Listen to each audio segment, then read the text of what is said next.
momentos aqui, né, de pandemia, esses momentos truncados aí, acho que vocês têm realmente todo o direito aí de discutir, de realmente que faz parte, né, faz parte até como profissional aí da gente acertar as coisas, né? Mas acho que o mais importante é não perder esse foco, né? Vamos para o terceiro módulo agora, daqui para frente a gente vai para o terceiro módulo. Eu acho que é agora que vem a coisa pesada mesmo, né? Porque acho que muito foi introdução, muita coisa de alinhamento e agora daqui para frente acho que é realmente o que fica muito em todos os cursos, né? Fica realmente esse terceiro módulo, é o módulo dessa memória. Nós, como ser humano, a gente tem essa memória mais recente aí, a partir do final dos cursos, né? Então, realmente fica a dica, né? De não perder realmente esse foco, né? Não perder realmente esse pique aí como técnico em segurança do trabalho, como futuro profissional aí, né? Então não vamos realmente ter essa questão de resiliência mesmo e voltar para esse foco nosso, porque a gente tem que ser otimista. Acredito que muita coisa bacana vai surgir, né? Muita coisa boa vai vir, né? Muita coisa boa está por vir.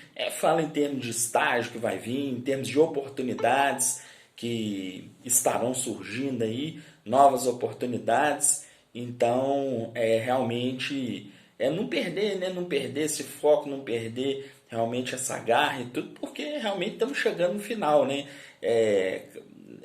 Seria morrer na praia, né? Então, vamos pegar firme, já que estamos aí, vamos pegar firme e prosseguir.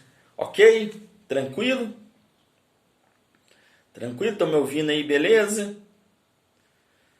Ok. Ok, obrigado, Joyce.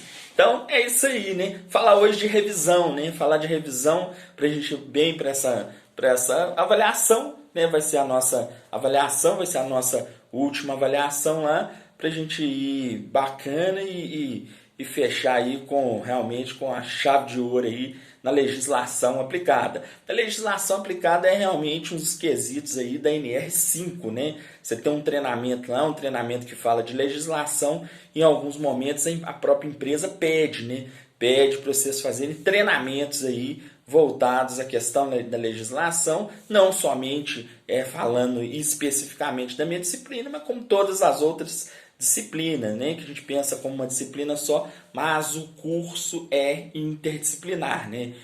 Um curso só, né? Então é exatamente isso, né? Esse é focar aí dentro de todas essas questões legais, né?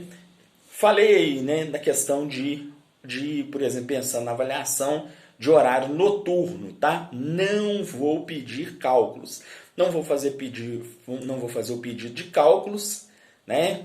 E aí a aula não está sendo gravada, não. Eu estou gravando no a parte, obrigado aí, o pessoal tá me perguntando, falando que a aula não está sendo gravada. Eu estou gravando a parte aqui, que eu estou numa confusão danada com o celular, com o computador aqui. Eu tive que ir para outro local aqui, mas pode ficar tranquilo. Eu estou gravando aqui na outra câmera aqui, e aí eu vou postar lá no AVA.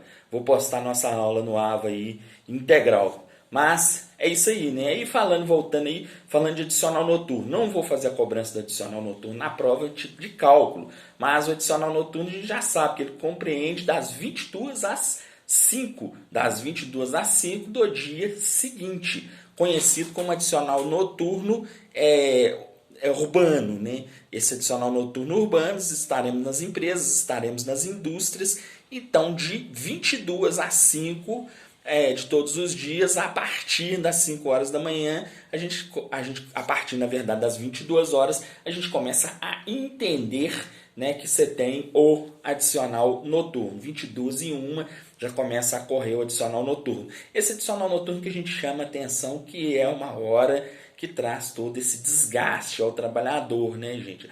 Trabalhadores que trabalham, que já atuou em horário noturno, sabe que você tem problemas de hipertensão, problemas de obesidade, às vezes problemas de emagrecimento. Vai depender de cada organismo, né, para responder essa capacidade de trabalho aí em horário extra, que o ser humano realmente a gente foi programado para dormir durante a noite. Então, de 22 a 5 aí a gente tem o acréscimo, esse acréscimo que entra de certa forma como multa, mas a gente já percebeu aí nos cálculos que não é multa nenhuma, né? O valor é baixo e o valor as empresas muito mais apropriam disso para ter lucro aí dentro das questões de trabalho, né? Então esse é o adicional noturno, 22 a 5, pode aparecer na sua avaliação e pode aparecer na sua avaliação todos os problemas aí que você tem aí de doença, por exemplo, com a questão do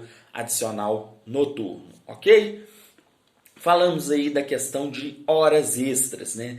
As horas extras aí, as horas extras você tem de 22 a 5 adicional noturno, horas extras você tem um acréscimo mínimo de 50% aí, pagos aí de acordo com as convenções coletivas de trabalho, né? A questão das horas extras. Também não vou calcular, não vou pedir os cálculos de horas extras, né? A gente já sabe, ninguém vai trabalhar no RH, mas a gente entende, né, que esses cálculos são para tomada de decisão, né? Vou fazer uma tomada de decisão dentro da empresa. As empresas muitas das vezes não querem fazer o pagamento do adicional noturno e das horas extras. Eu tenho como calcular isso, eu já sei calcular isso na aula do professor Nabor, e aí a gente parte de frente, falou, opa, o valor é baixo e a gente tem como discutir isso, né? A questão dos cálculos. Então, mínimo que pode aparecer na sua prova, mínimo de 50%, alterações previstas aí de acordo com as convenções coletivas, né? A partir de 50%. Perguntar lá na prova, pode ter um adicional noturno inferior a 50%? Não, não pode ter adicional noturno, adicional de horas extras inferior a 50%. Não. Se for adicional de noturno, o mínimo é de 20%. Ok? Tranquilo isso? Beleza? Então são os dois adicionais que podem aparecer na sua avaliação. Fiquem atentos. As rescisões, né, gente? As rescisões lá, falando de rescisões, falando da questão das rescisões, que é exatamente a saída do trabalhador, obviamente.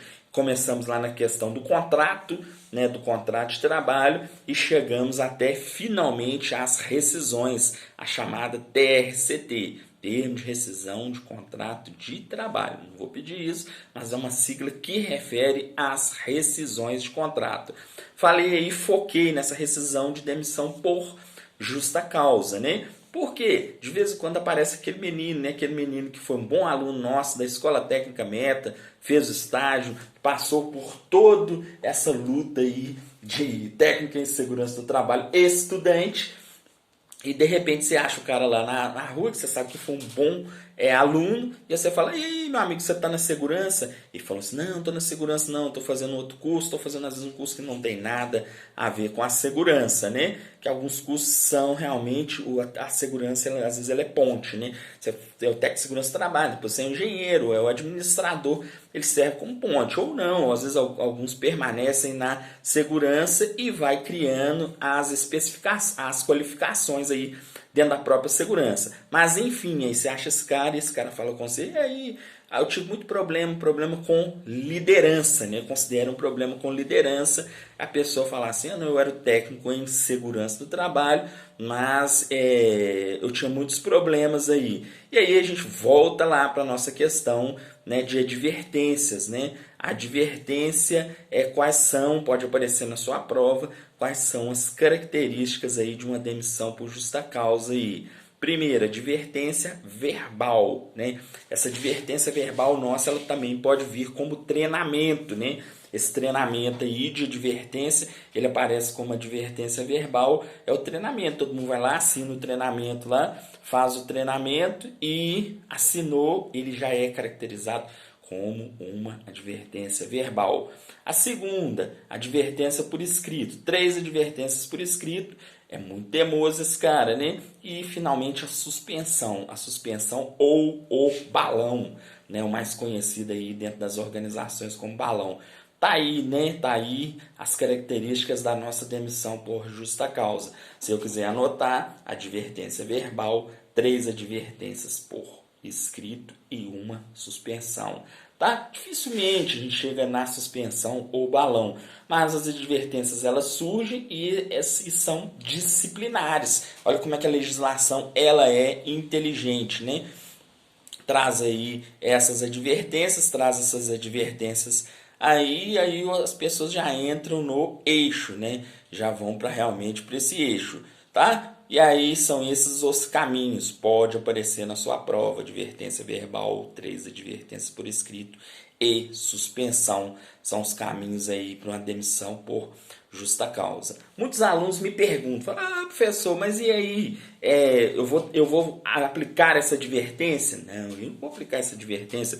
Eu vou passar para o encarregado, para essa chefia, que é a chefia imediata lá. Essa chefia imediata faz lá essa advertência, tá? Não sou eu que faço essa advertência, eu passo para a chefia. Por exemplo, características que pode aparecer na sua prova de falta de equipamento de proteção individual. Vou repetir, falta de EPI. Falta de EPI são duas características aí de demissão por justa causa. Seria a insubordinação e a indisciplina, tá? Então, dentre as características de demissão por justa causa, quais caracterizam a falta de equipamento de proteção individual?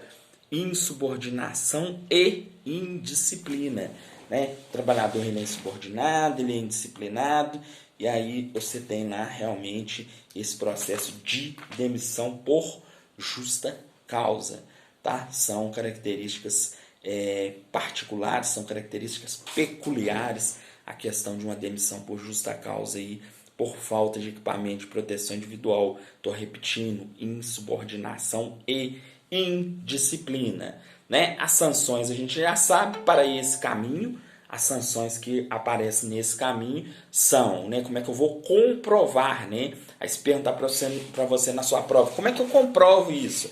Através de advertência verbal, 3 advertências por escrito e suspensão. O caminho é longo, o caminho é muito mais disciplinar. A gente percebe que a legislação ela é bem inteligente, ele é muito mais disciplinar do que propriamente, vamos dizer, para se trazer esse caminho para a própria rescisão por justa causa, ok? Falei com vocês também, pode aparecer na sua prova, uma das características chamadas de atitudes desidiosas. A desídia ela é engraçada, né? Ela parece uma sanção aplicada muito dura, muito perversa, vamos dizer, mas a desídia nada mais é do que a preguiça. Uai, professor, como assim a preguiça? É aquele trabalhador que tem ação desidiosa, né? Que trabalha com desídia, ou seja, a famosa segunda-feira, né? A segunda-feira é o dia realmente dessa desídia, dessa ação desidiosa, né? O trabalhador está lá trabalhando em operação de máquina e operação com risco.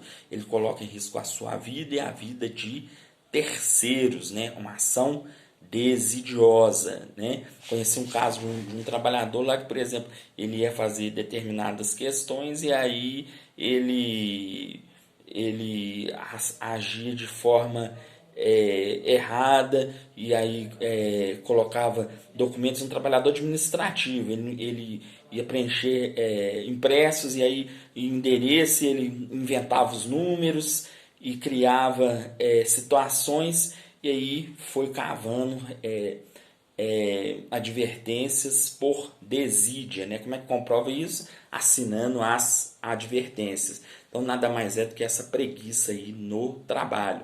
São ações aí que são desidiosas, né? A desídia, ok? Então, são algumas características. Abandono de emprego, né? O abandono de emprego tem esse tempo de 30 dias, né? 30 dias, se eu quiser anotar qual que é o período, 30 dias. Só que, alguma das características, se eu quiser também anotar, esses 30 dias ele não pode, como que comprova, na verdade? Através de documentação, aquela cartinha chamada de AR, né? Avisos de recebimentos, né? Aquela cartinha do correio que uma pessoa vai lá, assina, uma pessoa na residência assina a AR, para trazer realmente essa documentação, essa comprovação. E são 2 ARs de 15 em 15 dias para poder chegar aos 30. E essa documentação volta ao RH e o RH arquiva. Então, num período de 30 dias, você documenta lá. Ele não assinou, alguém assinou. Ok? Dúvidas nisso aí, pessoal? Tranquilo? Dúvidas? Pode prosseguir? Prossigo? Então, é mais um motivo aí, a desídia. Acidentes do trabalho, mais um item que nós falamos, o acidente do trabalho. O acidente do trabalho lá, ele acontece, obviamente, na empresa ou no percurso, ou no trajeto, né? O chamado acidente de trajeto, ok? Então, esse acidente do trajeto, independente do meio de transporte, né? Uma polêmica aí. Se o cara recebe o vale transporte, o cartão ótimo, o cartão BH Bus, ele vai de moto, né? Ele vai de moto e ele acidentou. O legislador, ele entende que é independente do meio de transporte, né? Você está indo de moto é porque ele está acordado com a empresa, que ele está recebendo ajuda de custo e está indo à empresa. Há esse consentimento prévio da organização, ok? Então, um acidente do trabalho no percurso da empresa ou dentro dos ambientes do trabalho. Estabilidade. Estabilidade no caso de acidente do trabalho é de quanto tempo, gente? 12 meses. Essa estabilidade. Comunicação da CAT, comunicado de acidente do trabalho. Comunicado de acidente do trabalho deve acontecer no primeiro dia útil, né? No primeiro dia útil após o acidente. Em caso de morte deve ser feito de imediato. Deus que livre guarde, né, vocês? E aí, caso de morte tem que fazer de imediato. Agora, em os outros acidentes, no primeiro dia útil, alguém vai colher as informações, tá, gente? O encarregado, a chefia imediata, vai colher as informações. Essas informações vão para o impresso do comunicado de acidente do trabalho. Ok? Então, alguém colhe as informações. Quando você chegar à empresa, você já vai ter lá, né, a notícia lá, talvez um DDS e tal, todo mundo vai te explicar o que aconteceu, membros da CIPA vai te explicar o que aconteceu, e aí preenchimento de impresso de comunicado de acidente do trabalho. Ou se for em caso de óbito, eu tenho um celular da empresa, a empresa tem o meu próprio celular, ou eu tenho celular corporativo. Hoje em dia não tem mais nada disso, hoje em dia eles ligam pra gente, mandam pro WhatsApp, e aí é informado lá, né? A gente tem que correr para a empresa, infelizmente, fazer o comunicado de acidente do trabalho. Não necessariamente técnico em segurança do trabalho. Eu também posso treinar alguém da CIPA e nem ir lá. A pessoa vai fazer o comunicado de acidente do trabalho e esse comunicado vai ser repassado normalmente. Mas a pergunta que pode surgir é no primeiro dia útil, em caso de morte, de imediato. Ok, gente? Tranquilo? Beleza? Dúvidas? Prossiga. Então, beleza. Alguém vai perguntar? Pode prosseguir. Então, beleza. Joyce. Ô, professor, Sim. No caso, deu uma cortada aqui. Isso. Você falou da estabilidade, o prazo da estabilidade de acidente, né? Do acidente de trabalho. No caso, como é que é o prazo? Como é que é a questão? 12 meses. Um ano, né? Um ano de estabilidade aí. Você tem.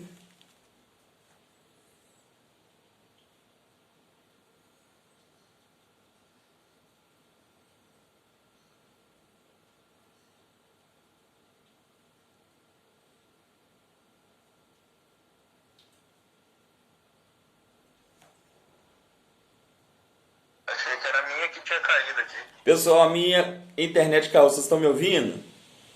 Sim? E se o professor estivesse fazendo a prova agora com uma tentativa só, Aí, eu vou entrar de novo. Estão me ouvindo? Agora sim. Agora sim caiu, né? Acha que é só a SUS que cai, a minha também cai, né? Caiu aí, mas é isso aí, 12 meses de estabilidade, né? Você tem lá... No caso, só de acidente do trabalho. Isso, no caso nós estamos falando de acidente do trabalho. É questão que a gente tem que ficar claro que pode aparecer na sua prova. É 12 meses no caso de acidente do trabalho aí, ponto, né? Você tem uma série de nuances aí, né? Professor, sim. Me dá uma dúvida. Tem aquela questão do acidente de trabalho de percurso, né? Sim. No caso, se eu não me engano, tem algumas coisas que falam que não, hoje eu acho que não considera. Mas nesse caso, na prova, sim, nós vamos considerar. Isso, vamos considerar para a gente, vamos dizer, nivelar por cima, que é igual o Wendel falou. Você pode ter outras questões, outras que a gente falou lá de jurisprudência, que são alterações legais feitas pelo juiz, mas a gente vai gerar, vamos trazer de forma geral, né? Que essa orientação que a gente tem em geral. Ok? Beleza? Então, comunicado no primeiro dia útil, em caso de morte de imediato, em caso da empresa negar, né? Porque às vezes não tem técnico de segurança do trabalho, a gente imagina que todas as empresas têm um técnico que deveria de ter, a gente já percebe essa diferença que faz, mas tem empresas com números de trabalhadores limitados, tem empresa que está se estruturando para ter um técnico de segurança do trabalho, e esse comunicado ele pode ser feito por outras instâncias da empresa, né? Cargos administrativos, a gerência, a chefia, aí fica muito pior, né? Porque o pessoal pensa muito em produção, em produtividade, máximo de produtividade, e aí fica trazendo barreiras a tudo que acontece, né? E aí isso pode ser feito aí pelo sindicato, né? As pessoas procuram ao sindicato ou pelo Ministério do Trabalho. Os dois órgãos aí, o Ministério ou o sindicato, faz o comunicado de acidente do trabalho, né? De forma drástica, né? O pessoal vai procurar o sindicato, vai caçar realmente problema realmente aí com a própria empresa. Mas já que houve um acidente, um familiar, uma outra pessoa faz essa busca através do sindicato ou do Ministério do Trabalho e Emprego aí dentro dessas questões aí, tá? Então, o sindicato e o Ministério do Trabalho são órgãos aí que podem fazer aí o comunicado de acidente do trabalho. Ok? Tranquilo? Falar de CIPA, né? CIPA aí previsto na NR5, né? NR5, norma regulamentadora número 5. Todo mundo craque aí na CIPA aí, fizeram a CIPA aí com o Edivaldo, acho que sim, né? Ou não sei, normalmente o Edivaldo faz, se não fizeram no terceiro módulo, né? Vão fazer de forma prática aí, ou a CIPA aí de forma prática, mas pensando em legislação. Ok? Vamos perguntar? Convocação de CIPA. A CIPA deverá ser convocada com quantos dias, gente? No caso, você fala a convocação. Isso, não. Eleição é 60. 60 dias.